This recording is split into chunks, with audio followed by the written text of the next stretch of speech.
22শে জানুয়ারি অযোধ্যায় রাম মন্দিরের উদ্বোধনের দিন অনুষ্ঠানে থাকবেন না শঙ্করাচার্য। প্রধানমন্ত্রী নরেন্দ্র মোদী কেন প্রাণ প্রতিষ্ঠা করবেন? মূলত এই প্রশ্নটাই তুলেছিলেন পুরীর শঙ্করাচার্য স্বামী নিশ্চলানন্দ সরস্বতী।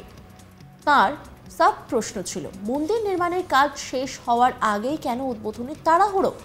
কেন ধর্মীয় আচার মেনে প্রাণ প্রতিষ্ঠা হচ্ছে না? পুরীর শঙ্করাচার্যের সুরে সুর মিলিয়ে আরও 3 পীঠের শঙ্করাচার্যরাও 22 জানুয়ারি রাম মন্দির উদ্বোধনে উপস্থিত না থাকার সিদ্ধান্ত নিয়েছেন। অর্থাৎ পুরী, দ্বারকা, যোশীমঠ ও শৃঙ্গেরি এই 4 পুণ্যপীঠের শঙ্করাচার্যই উপস্থিত থাকছেন না রাম মন্দির উদ্বোধনে। প্রসঙ্গত 8ম শতাব্দীতে এই 4 পীঠের প্রতিষ্ঠা করেছিলেন আদি শঙ্করাচার্য।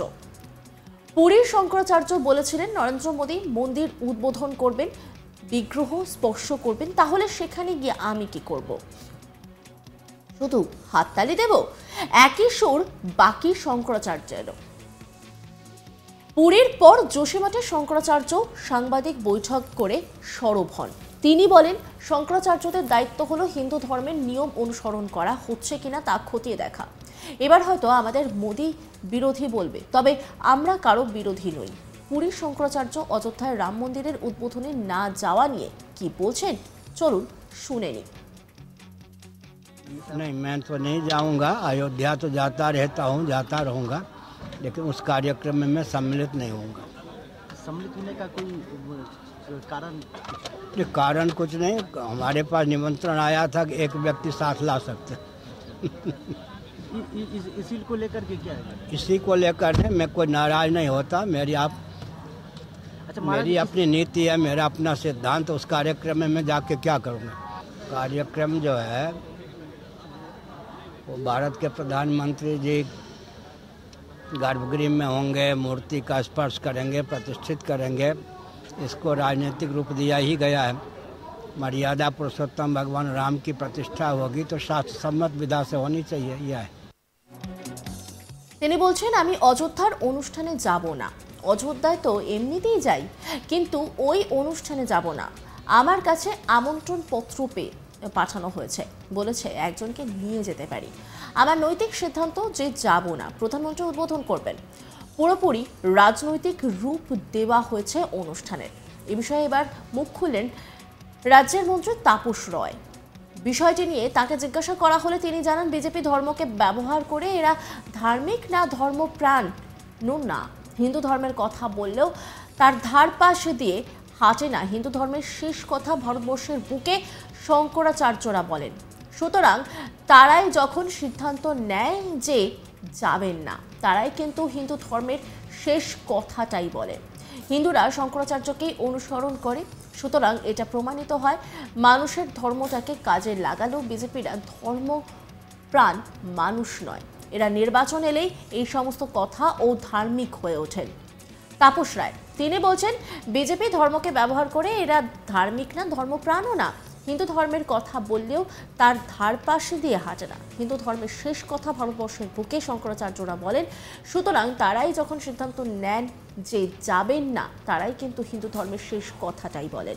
হিন্দুরা শঙ্করাচার্যকে অনুসরণ করে। সুতরাং এটা প্রমাণ হয়, মানুষের ধর্মটাকে কাজে লাগালেও বিজেপিরা ধর্মপ্রাণ মানুষ নয়।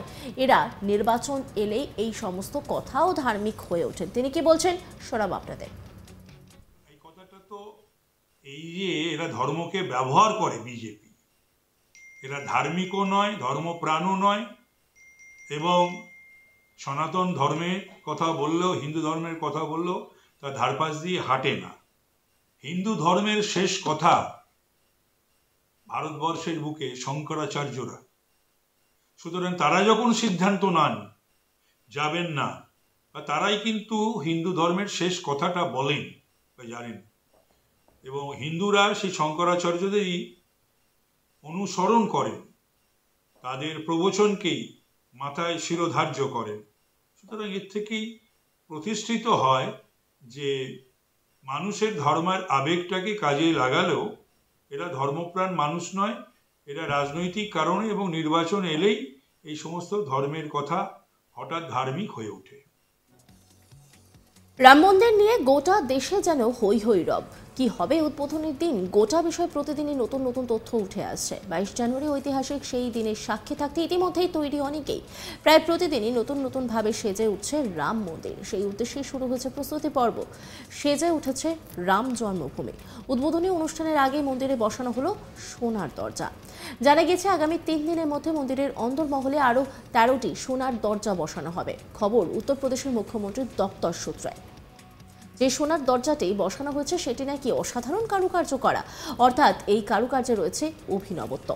একদম নতুনভাবে নাকি তৈরি হয়েছে এই সোনার দরজা। অযোধ্যায় মন্দির নির্মাণের দায়িত্বপ্রাপ্ত শ্রীরাম জন্মভূমি তীর্থক্ষেত্র ট্রাস্ট সূত্রে খবর, দরজার মধ্যভাগের দুদিকে দুটি হাতি এমন কায়দায় রাখা হয়েছে যে দেখলে মনে হবে তারাই যেন দুটি দর্শনার্থীদের স্বাগত জানাতে তৈরি।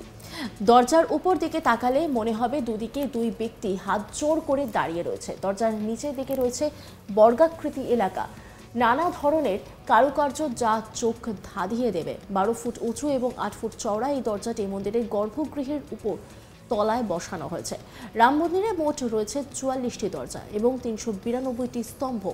মন্দির জুড়ে 5টি মণ্ডপ যেমন রয়েছে, তাতে রয়েছে কীর্তন, রং, নৃত্য, প্রার্থনা ও সভা। মন্দিরের প্রবেশদ্বারের সামনে রয়েছে হনুমান, হাতি এবং গরুড়ের মূর্তিও।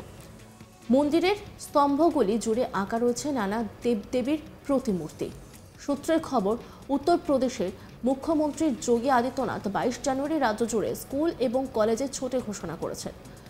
উত্তরপ্রদেশের সমস্ত কারাগারে লাইভ স্ট্রিম এর মাধ্যমে রাম মন্দির উদ্বোধনের অনুষ্ঠান দেখানোর সিদ্ধান্ত নেওয়া হয়েছে।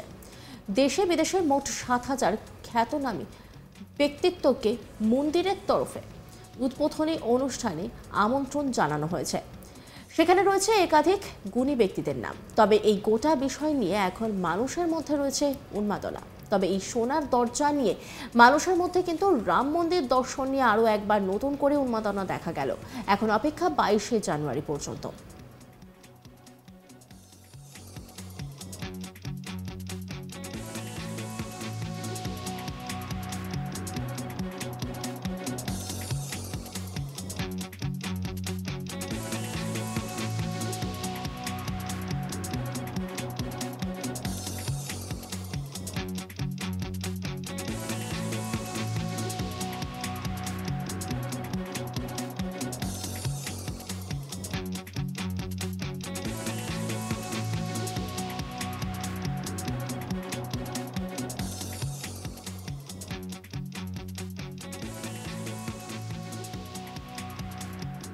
বাইশে জানুয়ারি অযোধ্যায় রাম মন্দিরের উদ্বোধনের দিন অনুষ্ঠানে থাকবেন না শঙ্করাচার্য। প্রধানমন্ত্রী নরেন্দ্র মোদী কেন প্রাণ প্রতিষ্ঠা করবেন, মূলত এই প্রশ্নটা তুলেছিলেন পুরীর শঙ্করাচার্য স্বামী নিশ্চলানন্দ সরস্বতী। তার সাব প্রশ্ন ছিল, মন্দির নির্মাণের কাজ শেষ হওয়ার আগেই কেন উদ্বোধনের তাড়াহুড়ো।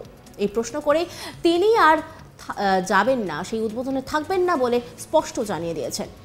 অন্যান্য আপডেটের জন্য অবশ্যই নজর রাখুন আজ তাক বাংলার ইউটিউব স্ট্রিমিংয়ে এবং ইউটিউব চ্যানেলকে সাবস্ক্রাইব করুন, লাইক করুন, কমেন্ট করুন, শেয়ার করুন। পাশাপাশি হোয়াটসঅ্যাপে নজর রাখুন, কারণ সেখানেও রয়েছে আজ তাক বাংলা।